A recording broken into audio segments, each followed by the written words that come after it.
لما ويقسيك يقر أو باري جوا مريب لا برسير اشتاشين حرام يا حلال تي والله من بحرامية تاشين بأخوة حرام خوش اشتاشين قسي باش هر باش إنسان بك نشو لبروي خوي تاشي حلالك خوش اشتاشي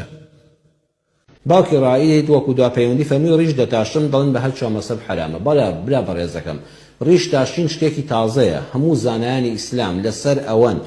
کە پێغەمبەر صلی الله عليه وسلم حەدیثەکە صحیحە و بێگومانە دەفەرمێت سمێڵتان کورتکەنەوە ڕیشتان بەردەنەوە پێغەمبەر ڕیشی خۆی گرتووە بەڵام وەکۆی بڵێم حەڵاڵە کارێکە خۆم دەیکەم نابێ بی شەرعێنم ڕەن بە من خۆم بە گونەهبار بزانم باوکی ڕای تۆش خۆت بە گونەهبار بزانی بەڵام تازە خۆمان وا پێوە گرتۆ کارە ناشەرعێک چۆن ئێستا من سیواکم پێ نییە خۆم بە کەم تەرخەم دەزانم کە سیواک سونەتێکی گەورەی پێغەمبەر صلی الله عليه وسلم پێم نییە بەڵام ڕیش تاشین شتێکی تازەیە ڕیش تاشین حەد ئەم ساڵانەی دواتر پەیدا بووە لە زمانی پێغەمبەر صلی الله عليه وسلم کافر و مسلمان هەمووی ڕیشی هەبووە جوولەکە و مەسیحی هەمووی ڕیشی هەبووە حتا زمانەکانی پێشوو کەسێک کە عقوبە بدرایە دەچۆن ڕیشیان دەتاشی چۆن لە عەسکەریا سەریان سفر دەکرد ڕیش تاشین عقوبە بۆ زەلام بەڵام ئێمە کە ڕیشمان دەتاشین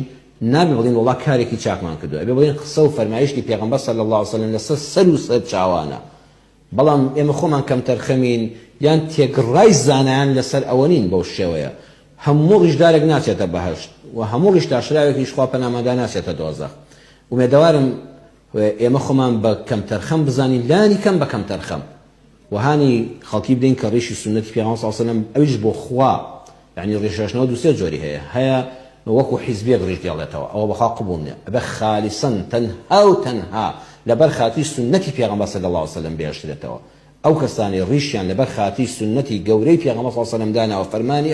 ئەوانە زۆر لە من و لە تۆ باشترن من قەت عوزر بۆ کارە خراپەکانی خۆم ناهێنمەوە بۆ تۆشی ناهێنمەوە ئەوان لە ئێمە بەڕێزترن خوای گەورە لە شەفاعەتی پێغەمبەر صلی الله عليه وسلم بێبەشمان نەکا ولەسەر سنت و ڕێبازی ئەو ئەگەر کەم تەرخەمیش بین منۆکو خودی خۆم شانازی دەکەم خۆڵی ژێر پێی پێغەمبەر بن صلی الله عليه وسلم خوا گەورە بە خزمەتکاری ئەو ڕێبازە قبوڵمان کاوە ڕوح و ماڵ و منداڵمان هەمووی فیدای بێ و لە زۆربەی کاتیشا بەخوا کەم تەرخەمیمان پێوە دیارە من داوای لێبوردن لە خوا دەکەم و لە حوزوری پێغەمبەر صلی الله عليه وسلم داوای لێبوردنی لێ دەکەم ئەگەر سونەتێکم پێوە دیار نەبێ بە مسلمانان ناڵم کارەکەی من چاو لێ بکەن ئەڵێم لەم کارەیە منیش و باوکی ڕائیدیش کەم تەرخەمین ئەگە بۆش تێشرایەوە تۆ ئینشەڵڵا ڕیشێکی جوانی سونەتی دانێ و دوعای خێریش بۆ ئێمە بکە خوا ڕەحم بە هەموو لایەکمان بکە